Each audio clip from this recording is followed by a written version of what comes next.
की 10:7 का महावाक्य है। आज महावाक्य का सार है, मीठे बच्चे अपने स्वधर्म में स्थित होकर आपस में प्यार से एक दो को ओम शांति कहो। यह भी एक दो को बिगाड़ देना है। यह भी एक दो को बिगाड़ देना है। प्रश्न है, भक्ति में भी भगवान को भोग लगाते हैं, यहाँ भी तुम बच्चे लगाते हो, यह रस्म क्यों? भक्ति में भी भगवान को भोग लगाते हैं और यहाँ भी तुम भोग लगाते हो, यह रस्म क्यों? उत्तर है, क्योंकि यह भी उनका रिगार्ड रखना। बाबा को भोग लगाना माना यह भी उनका रिगार्ड रखना। भले तुम जानते हो शिव बाबा निराकार है, अभोक्ता है, खाते नहीं है, लेकिन भासना तो पहुंचती है।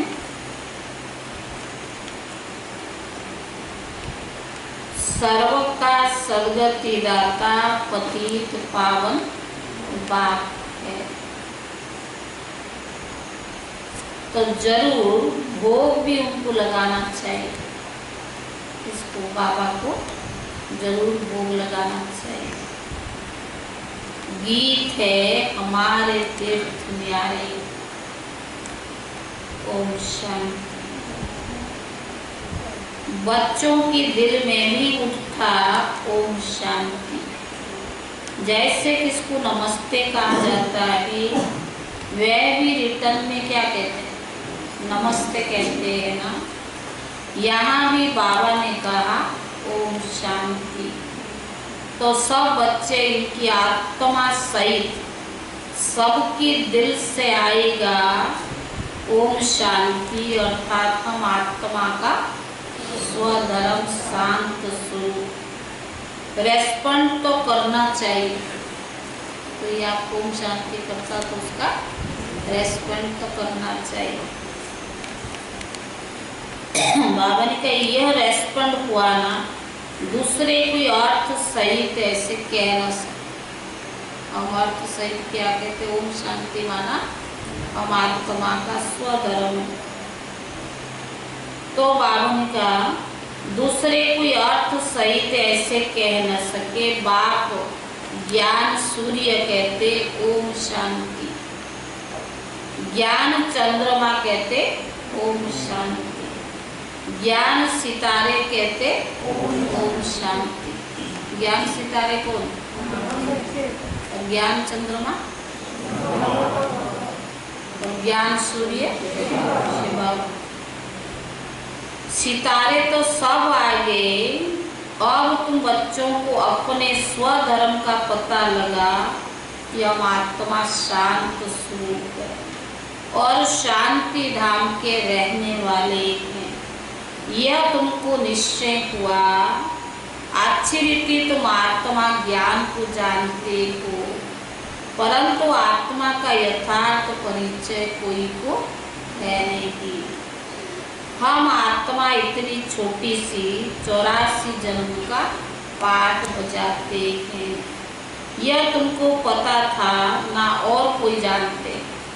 हम आत्मा बहुत छोटी सी और हमारा स्वधर्म शांत है, ना हम जानते थे ना कोई औरों को पता था। अभी तुम बच्चे सन्मुख बैठे हो, बाप को अपना बनाते हो। बच्चे बाप को अपना क्यों बनाते? आपने वर्षा लेने के लिए बाबा को अपना बनाया, स्वर्ग का वर्षा लेने के लिए। तुम बच्चे जानते हो हम आत्माओं का बेहद का बाप इस ब्रह्मांड में हुआ है। ब्रह्मा तन में आकर आदि सनातन देवी देवता धर्म की स्थापना करते हैं। कलप पहले भी आदि सनातन देवी देवता धर्म अर्थात सूर्यवंशी राजधानी स्थापन हुई थी। यह स्थापना का कार्य कलप बाप ही करते हैं, जिसको भगवान कहा जाता है। भगवान बाप से सब मांगते हैं कि दुख हरकर हमें सुख दो। जब सुख मिलता है तो मांगने की दरकार नहीं रहती। सतयुग में थोड़ी बाबा से कुछ मांगते, वहाँ तो है ही भरपूर सुख ना। यहाँ मांगते हैं क्योंकि दुख है, वहाँ कुछ भी मांगने की दरकार नहीं रहती, क्योंकि बाप सब कुछ देकर जाते हैं। इसीलिए सतयुग में बाप को कोई भी याद नहीं करते हैं। बाप समझाते बच्चों को, हम सुख धाम का मालिक बनाते हैं। तुम बच्चे जानते हो, इस बाबा से हम फिर से सुख धाम का वर्षा ले रहे हैं। बेहद के बाप से बेहद का सुख लेते हैं। तुमको समझाया जाता है भक्ति मार्ग कैसे चलता है। मनुष्य सृष्टि रूपी झाड़ की उत्पत्ति, पालना और संहार कैसे होता है, वह ड्रामा का आदि मध्य अंत का क्या है। यह है साकारी दुनिया, वह है निराकारी दुनिया। बच्चे समझ गए हैं, हमने पूरा आधा कल्प भक्ति की है। अब कलियुग का अंत समय है, वर्षा मिलता है। भक्ति पूरा आधा कल्प किया, और कलियुग का अंत समय संगम युग है, क्योंकि वर्षा मिलता है ना, वर्षा मिलता ही है संगम युग पर।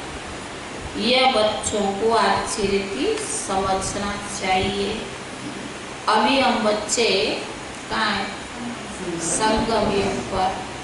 तुम बच्चे ही समझते हो, दूसरा कोई। जब तक परिचय नहीं देंगे तब तक समझेंगे नहीं कि संगम युग है, भगवान आया है, क्या वर्षा देता है, समझेंगे। जबकि पुरानी दुनिया बदल नहीं होती है। यह सारी पुरानी दुनिया है, इनको आइलैंड एज कहा जाता है। यह भी तुम बच्चे जानते हो, पहले पहले सारी दुनिया पर एक ही धर्म होता है। नई दुनिया में भारत खंड सिर्फ होता है, थोड़े समय होते हैं। नई दुनिया को ही स्वर्ग कहा जाता है। इससे सिद्ध है नई दुनिया में नया भारत था, अब पुरानी दुनिया में पुराना भारत है। गांधी भी कहते थे नई दुनिया नया भारत हो, नई दिल्ली हो।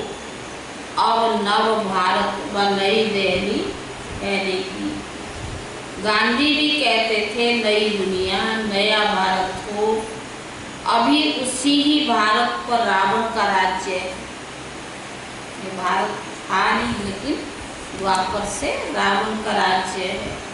यह भी लिखना चाहिए नई दुनिया नई दिल्ली, फलाने समय से फलाने समय तक इनका राज्य है। यह समझाना भी यह भी वही समझा सकता है जो नई दुनिया बनाने वाला है। हमें कौन समझा रहा है? शिव बाबा समझा रहे हैं। ब्रह्मा द्वारा नई दुनिया स्वर्ग स्थापन करते हैं। जिस स्वर्ग का वर्षा लेने के लिए तुम बच्चे आते हो, बाबा तुमको युक्ति बतलाते हैं अथवा पुरुषार्थ कराते हैं। सन्मुख भी मिलने आते हो अथवा वहाँ भी बैठ पढ़ते हो। दिल होती है सन्मुख मिले, वह सन्मुख मिले मनुष्य मनुष्य से। यहाँ तुम कहेंगे हम जाते हैं शिव बाबा से मिलने के लिए। कहेंगे वो तो निराकार है ना, हम आत्मा भी तो निराकार है। हम भी यहाँ पाठ बजाने आते हैं ना, जिनका नाम है वही पाठधारी भी है। भगवान का भी नाम है ना, निराकार शिव को ही भगवान कहा जाता है। और किसको भगवान नहीं कहेंगे, भगवान निराकार को कहा जाता है और उनकी पूजा होती है। तो बाबा ने कहा आत्माओं की भी पूजा होती है। रुद्र यज्ञ रचते हैं ना, वह मिट्टी के शालिग्राम बनाते हैं। पत्थर का बनाओ वह मिट्टी का, मिट्टी को तोड़ने फिर बनाने सहज है। दुनिया तो इन बातों को नहीं जानती है। रुद्र यज्ञ में कितनी आत्माओं की पूजा कर सकते हैं। बच्चे तो ढेर है, भगवत और भगवान के बच्चे। सारी दुनिया क्या है, भगत है।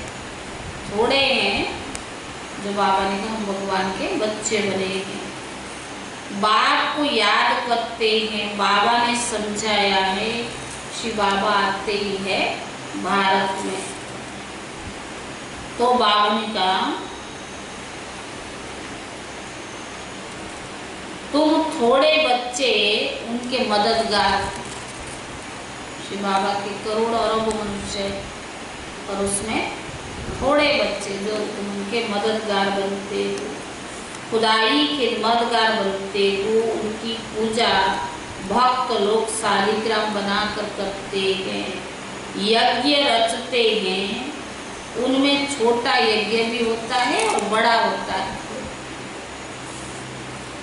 बड़ा भी होता है, बड़े साहूकार लोग बड़े यज्ञ रचते हैं, लाख लाख बनाते हैं। छोटा यज्ञ होता है 5-10 हजार बनाएंगे। जैसा जैसा सेठ वैसा वैसा यज्ञ। और फिर शालिग्राम भी ऐसे बनाते, कुछ बड़े रूप से करते और कुछ छोटे। छोटा यज्ञ होगा तो 5-10 हजार बनाएंगे। एक शिव बाबा की शालिग्राम बनाते, फिर उसमें ब्राह्मण भी चाहिए ना। एक शिव बाकी शालिग्राम बनाते, फिर उतने ब्राह्मण भी चाहिए। बहुत ने यज्ञ देखा होगा, यज्ञ रचते बाबा ने कहा बहुत ने देखा होगा। ऊपर चले जाओ कमल भाई, आप ऊपर जाओ, जगह नहीं है। तो बाबा ने कहा तुम जानते हो बाबा हम बच्चों की सेवा करते हैं, हम फिर औरों की सेवा करते हैं। इसीलिए कहकर बाबा ने कहा इसीलिए पूजा होती है।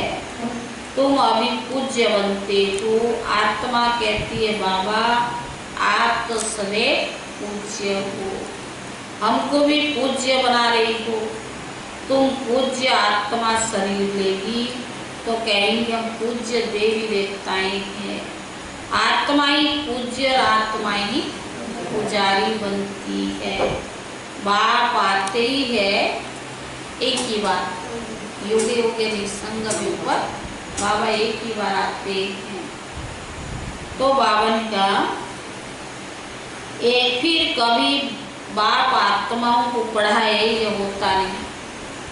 संगम ऊपर बाबा पढ़ा और कहीं सतयुग जाता, द्वापर आता, सतयुग जाता, त्रेता, त्रेता के द्वापर, कोई संगम पर भगवान नहीं आता। सिर्फ कलयुग के अंत, सतयुग के आगे आत्मा ही सुनती है। जैसे आत्मा शरीर द्वारा सुनती है, वैसे परम पिता परमात्मा सुप्रीम आत्मा भी शरीर के आधार लेकर इन द्वारा सुनते हैं। इन द्वारा तुमको राजयोग भी सिखलाते। शिव बाबा ब्रह्मा का तंत्र के द्वारा आधार लेकर सिखलाते हैं। तो बाबा ने कहा उनको अपना शरीर तो है नहीं, ब्रह्मा विष्णु शंकर का भी अपना सूक्ष्म शरीर है। यहाँ तो सबका अपना अपना शरीर है। यह है ही साकारी दुनिया। शिव बाबा तो है निराकार, वो ज्ञान का सागर, सुख का सागर, प्यार का सागर, भी सागर ही सागर।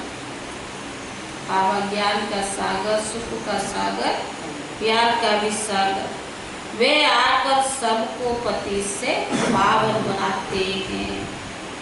इनमें प्रेरणा की कोई बात नहीं। मुझे अगर प्रेरणा से पावन बनना हो तो फिर यहाँ आकर रथ लेने की क्या दरकार, वो तो बाबा कर सकते हैं। शिव के मंदिर के आगे बैल रखते हैं। मनुष्य की बुद्धि बिल्कुल ही पत्थर बुद्धि होने के कारण कुछ भी समझते नहीं है। बैल शिव के आगे क्यों रखा है? हाँ? शिव के आगे क्यों रखा है? गौशाला नाम सुने हैं तो बैल रख दिया है। अब बैल पर कितने सवारी, किसने सवारी की? कृष्ण की आत्मा तो सतयुग में होती है, वो बैल पर थोड़ी सवारी की। तो बाबा ने कहा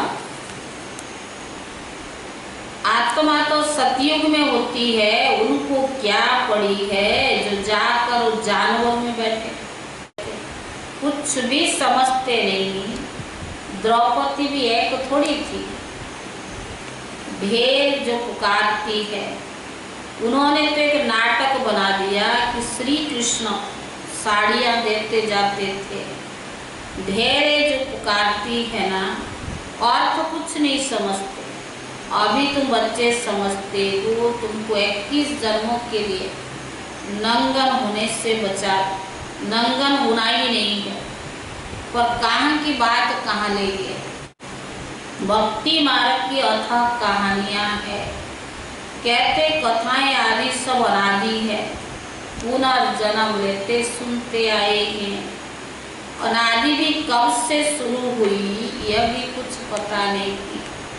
यह भी पता नहीं कि रावण राज्य कब से शुरू होता है, उनका कोई वर्णन नहीं है। तुम बच्चे कितनी सेवा करते हो। वह सूर्य चांद सितारे आदि तो है नहीं, सतयुग में भी है, अभी भी है। उनका दल बदल नहीं होता है, उनकी बदली सदली नहीं होता है।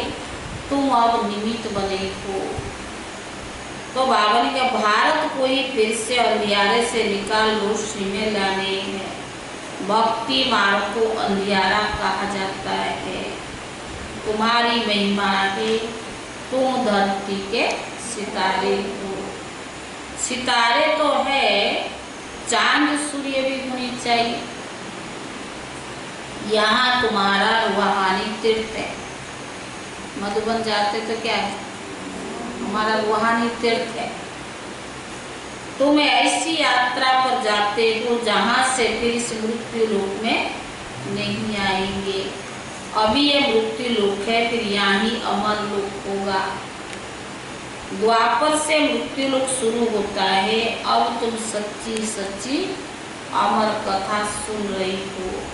अमर लोक में जाने के लिए तुम समझते हो हम आत्माओं की यात्रा न्यारी है। तुम यहाँ बैठे यात्रा पर जाने के लिए पुरुषार्थ करते हो। याद से ही तुम्हारे विकर्म विनाश होंगे। ये यात्रा पर जाते हैं, विकर्म विनाश कहाँ होते हैं? दुनिया में मनुष्य हर वर्ष यात्रा पर महीना 2 महीना के लिए इकट्ठे होकर के जाते हैं, तो विकर्म थोड़ा विनाश होता है। विकर्म विनाश कहाँ होता है? शराबी मनुष्य तो इतनी आदत है तो शराब भी छिपाकर साथ में ले जाते हैं। आजकल तो बहुत गंदे होते हैं यात्रा का है तो सब पतित ना, जैसे ब्राह्मण पतित वैसे यात्री भी पतित है। हाँ, भक्ति मार्ग में ब्राह्मण भी पति थे और यात्रा करने वाले भी पति थे, है तो दोनों भिखारी ना। तो बावनी का पंडे लोग यात्रा कराते हैं, वो पावन थोड़ी रहते हैं। तुम पवित्र रहते हो, सच्चे ब्राह्मण तुमको, तुम्हारी आत्मा पवित्र रहती है, याद की यात्रा से ही तुम पवित्र बनते हो। सतो प्रधान बनना है ना।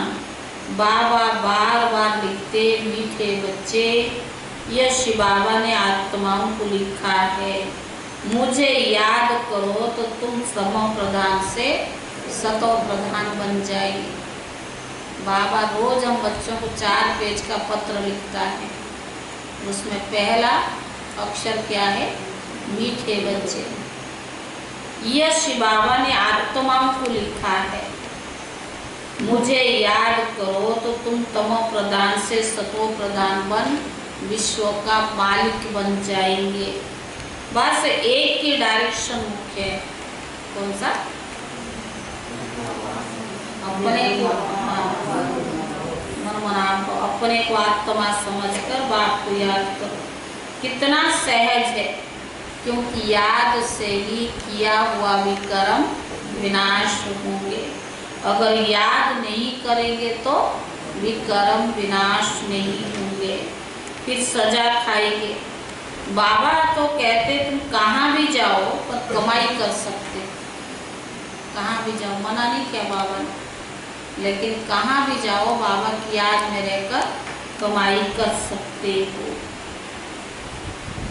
उठो बैठो खाओ सिर्फ बाप को याद करो, तभी तो ब्राह्मण बहुत मस्त हो गए ना। भगवान ने तो कहा कहाँ भी बैठ के याद, जरूरी तो भी है। तो बाबा ने कहा तुम्हारी कमाई है, बच्चों के लिए तो और ही सहज है, इसमें कोई अटेंशन आदि की बात नहीं है। कन्याकुमारी सहज है, मुश्किल है, मुश्किल।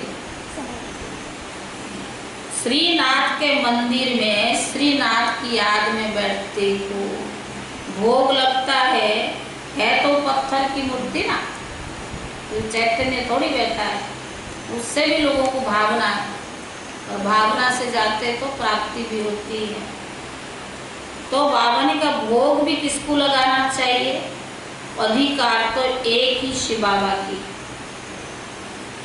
सर्व का सदगति दाता पतित पावन वह है।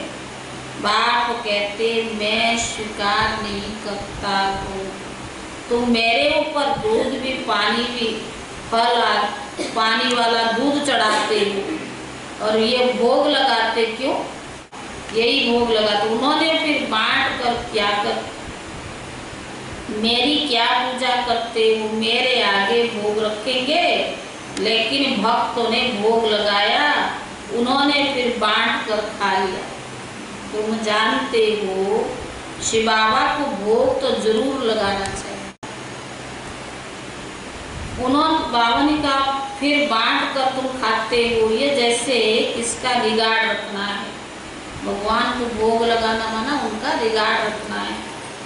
हम शिव बाबा को भोग लगाते हैं, शिव बाबा का भंडारा है ना, जिसका भंडारा है उसको भोग जरूर लगाना पड़े।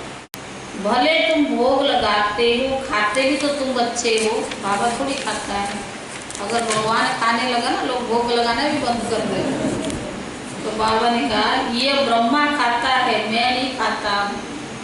बाकी भाषणा तो आएगी ना, बहुत अच्छा भोग बनाया है कहने के लिए, अर्गंस तो है ना, ब्रह्मा बाबा तो कहते हैं ना, ये ब्रह्मा खा सकते हैं, यह शरीर तो इनका है ना, मैं सिर्फ इनमें आकर प्रवेश करता हूँ, मुख से ही काम लेता हूँ। तुम बच्चों को पति से पावन बनाना। कार्तिक ऊपर का एक पंखा चला, गौ मुख भी कहते हैं ना, बराबर गौ भी है, तुम जानते हो, इनसे ही तुम बच्चों को अडॉप्ट करते हैं। ये माता पिता दोनों है, परंतु माताओं को संभाले कौन, इसीलिए सरस्वती को निमित्त रखा है। ड्रामा प्लान अनुसार माता गुरु की महिमा भी चाहिए। गुरु तो पहले नंबर में मशहूर है। गुरु ब्रह्मा ठीक है, जैसे बाप वैसे बच्चे।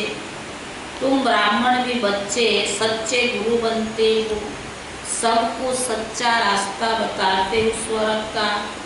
आत्मा ही मुख से रास्ता बताती है कि मनमनाभव मध्याजी भव। बाप माँ बच्चे सब वही रास्ता बताते। यहाँ तुम बच्चे सन्मुख बैठे हो, याद रहती है। फिर घर जाते ही बहुत बच्चे बाप को ही भूल जाते। यहाँ आनंद आता है, बाप के पास आए। मधुबन जाते ना, बहुत आनंद आता है कि भगवान के पास आए। और घर जाते ही बाल बच्चों के शकल देखा, सब कुछ भूल जाते। बाबा कहते स्वदर्शन चक्रधारी बन, ये युक्ति बताओ कि मुक्ति धाम बाप और वर्षे को याद करो। अच्छा मीठे मीठे सिखी दे बच्चों प्रति मात पिता बाप दादा का याद प्यार और गुड मॉर्निंग। रूहानी बाप की रूहानी बच्चों को नमस्ते। रूहानी बच्चों की तरफ से रूहानी बाप दादा को याद प्यार और नमस्ते। धारणा के लिए मुख्य सार। आपस में एक दो को बाबा को यथार्थ रिगार्ड देना है। आपस में एक दो को बाबा को यथार्थ रिगार्ड देना है। बाप भले अमुक्ता है, लेकिन जिसके भंडारे से पालना होती है उसको आज से लिख लो भाई, बाबा को जरूर भोग लगाना। बाबा ने कहा लेकिन जिसके भंडारे से पालना होती है उसको पहले स्वीकार जरूर कराना है। बाबा को पहले खिलाना है, फिर खाना है। दूसरा, पूजनीय बनने के लिए खुदाई खिदमतगार बनना है। खुदाई खिदमतगार बनना है। पूजनीय बनने के लिए बाप के साथ सेवा में मददगार बनना है। जब आत्मा और शरीर दोनों पावन होंगे तब पूजा होगी। वरदान, स्वयं को जिम्मेदार समझकर हर कर्म यथार्थ विधि से करने वाले संपूर्ण सिद्धि स्वरूप भव। स्वयं को जिम्मेदार समझकर हर कर्म यथार्थ विधि से करने वाले संपूर्ण सिद्धि स्वरूप भव। इस समय आप संगम योगी श्रेष्ठ आत्माओं का और श्रेष्ठ कर्म सारे कल्प के लिए विधान बन रहा है। समझे? विधान कौन बनाने वाला है? विधान सभा में विधान बनाते हैं ना, तो ये तो ईश्वरीय गवर्नमेंट की विधान सभा है और विधि का विधान हम ही लोग द्वारा बाबा बना रहा है। तो बाबा ने कहा श्रेष्ठ कर्म सारे कल्प के लिए विधान बन रहा है। तो स्वयं को विधान के रचयिता समझकर हर कर्म करो। जो कर्म मैं करूंगी मेरे लिए वही विधान बनेगा। इससे अलवेलापन स्वतः समाप्त हो जाएगा। संगम युग पर हम विधान के रचयिता जिम्मेदार आत्मा है। इस निश्चय से हर कर्म करो तो यथार्थ विधि से किए हुए कर्म की संपूर्ण सिद्धि अवश्य प्राप्त होगी। अभी लिख लेना। लेकिन इस निश्चय से हर कर्म करो तो यथार्थ विधि से किए हुए कर्म की संपूर्ण सिद्धि अवश्य प्राप्त होगी। स्लोगन, सर्वशक्तिवान बाप साथ हो तो माया पेपर टाइगर बन जाएगी। ओम शांति। आओ अटेंडेंस में।